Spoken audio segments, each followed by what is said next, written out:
Are new StarCraft 2 maps on the horizon? Can Zest continue his hot streak in the ESL Open Cups? And what is the difference between sweet almonds and bitter almonds? And why is it so important to know? Find out the answer to all of these questions in today's episode of StarCraft Today. StarCraft Today. Your favorite StarCraft news show.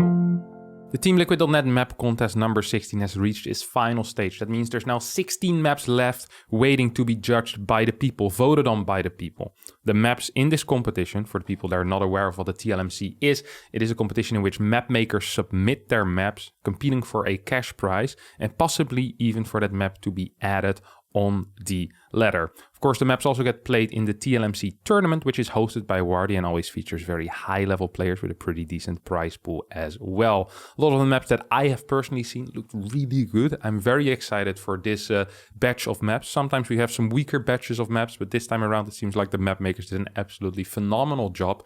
Looking forward to see if any of these will make it into the ladder. And there's a real possibility pretty soon already as well, as March 25 is the next season lock. That is well after Katowice, of course. Perhaps we can be expecting some map changes there. That is, of course, if the Blizzard intern remembers how to remove Beckett from the map pool and how to add new ones. But I'm hopeful. Panic struck in the StarCraft community as the ESL StarCraft 2 Twitter account announced that Shopify would pool the support for the ESL Open Cups across the regions. For the past year, Shopify has boosted the 3 ESL Open Cups with about $400 per cup. So from $400 prize pool to $800. It represents a $1,200 per week investment.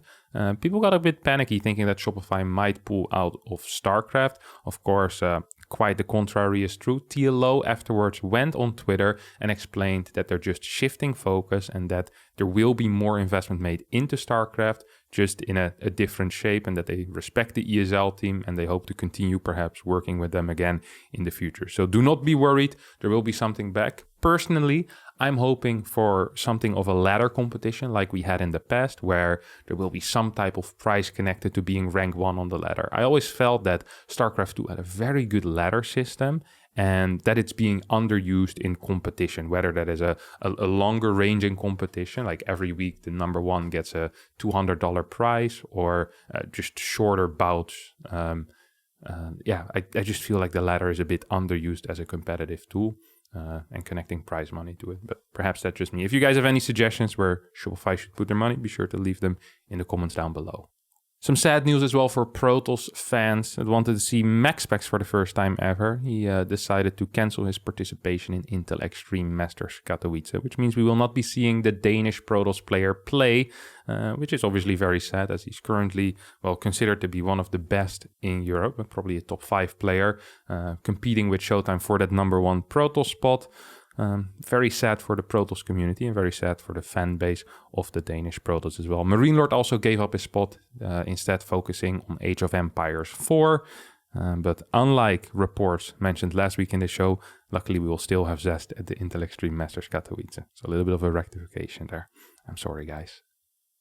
For this week's Game of the Week, we need to dive deep into some more obscure tournaments. The Alpha X Series Special 21. It's a tournament many people perhaps have not heard of, but it was a real banger. I watched the replays of that, and Gumiho versus Classic on 2K Atmosphere was a true banger there. 4 Cyclone opener for Gumiho, which is already extremely uncommon. Going into a 3 Rex from there as well makes it even less common. Start completely got butchered for Gumiho, losing Cyclones for free, just generally being quite far behind. Classic goes for a push, doesn't work out whatsoever, and Gumiho gets back in the driver's seat in a big way. At some point, Classic takes a fight, down 3 upgrades, down 80 supply with 5 Colossi, and he wins the fight against Gumiho. And from there on out, the game is complete chaos. Base trades, base trades, base trades, base trades, and eventually a deciding fight that does allow Gumiho to win. A real banger of a game. We'll leave the replay down in the description. The game should also be up on the second channel, Harstem Cast, so if you want to see it from that perspective, it will also be there. In the previous 3 weeks, we saw Zest take more than 50% of the ESL Open Cups. He won 5 out of the 9. So coming into this weekend, I was looking forward to seeing some Zest action again, but I got robbed of that experience because Zest could not find the sign up button in any of the cups and didn't play any of the cups. Nevertheless, we still played the ESL Open Cups, and on Sunday in Korea, Solar took the first one, taking out Creator 3-1. Moving over to Europe, we saw 2 TVPs in the semifinals and 2 Protoss players falling. MaxPax being capable of taking a map against Hero Marine, but that's where the Protoss fun ended. The final was all Terran Clem, a bit too strong for Hero Marine, takes another ESL Open Cup victory and showing that he is currently the best Terran in Europe. In America, it was slightly different as MaxPax did manage to make it to the finals, 3-0ing Solar in the semis. But there in the finals, Hero was a bit too strong for the young Dane as Hero beat him 3-2. This week's clip of the week is a very juicy clip, which will be liked by the Protosses and hated by the Terrans, the way it's supposed to be.